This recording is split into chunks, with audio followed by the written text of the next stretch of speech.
51 शक्तिपीठों में एक श्री श्री बड़ी पटन देवी का स्थान है, जहां भगवती की दाहिनी जंघा गिरी थी। भगवती यहां नगर देवी के रूप में विराजित है। आदि अनादि काल से मंदिर में वैदिक और तांत्रिक पूजा होती चली आ रही है।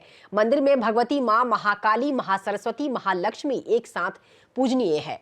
वेद पुराणों में वर्णित है कि दक्ष प्रजापति ने बृहस्पति यज्ञ किया था। उन्होंने यज्ञ में शामिल होने के लिए सभी देवताओं को निमंत्रण भेजा, लेकिन भगवान शिव को निमंत्रण नहीं भेजा। भगवान शंकर के लाख मना करने पर भी सती यज्ञ में शामिल होने के लिए चली गई। यज्ञ में भगवान शिव का अपमान देखकर सती क्रोध से आग बबूला हो गई। क्रोध की ज्वाला में माता सती यज्ञ के अग्नि कुंड में कूदकर सती हो गई। भगवान श्री शंकर को जब इस बात की सूचना हुई, तब सती के शरीर को कंधे पर लेकर त्रिलोक में तांडव करने लगे।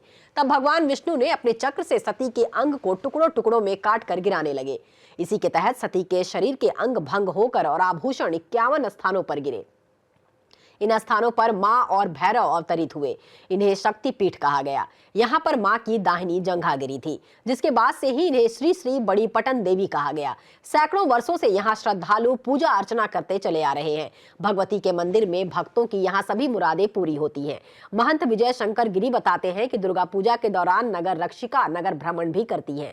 यहाँ के हवन कुंड में लाखों भक्त हवन करते हैं। यह भी एक आश्चर्य है कि हवन कुंड से उठने वाली ज्वाला शांत होने के बाद विभूति हवन कुंड में ही समाहित हो जाती है। मंदिर परिसर में व्योमकेश भैरव के अलावा माता पार्वती, गणेश, राधा कृष्ण, शिव और महावीर की मूर्तियां स्थापित हैं। नवरात्र में 9 दिन मंदिर में साधक पहुंचते हैं, लेकिन महानिशा पूजा में काफी संख्या में श्रद्धालु शामिल होते हैं। दशहरा में एकम को पहले सुबह भगवती को मूल स्थान पर विराजित किया जाता है। इसके बाद उन्हें चमेली और तिल के तेल से सफाई की जाती है। इसके बाद उनका अभिषेक कर वस्त्र अर्पित करने के बाद पूरा श्रृंगार किया जाता है। दिन में 11 बजे पट को श्रद्धालुओं के दर्शन के लिए खोल।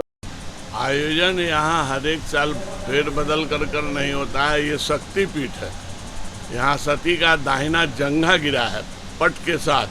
पट का अर्थ होता है वस्त्र, और इसी से पटना पाटलिपुत्र जो नाम पड़ा है, इन्हीं से पड़ा है। यहाँ भगवती तीनों रूप में विराजमान है। महाकाली, महालक्ष्मी, महासरस्वती। इनके भैरव हैं व्योमकेश भैरव। जहाँ जहाँ शक्तिपीठ है, वहाँ वहाँ शिव नाना रूप धर करके वहाँ आए हैं। तो यहाँ शिव जो हैं व्योमकेश भैरव के रूप में।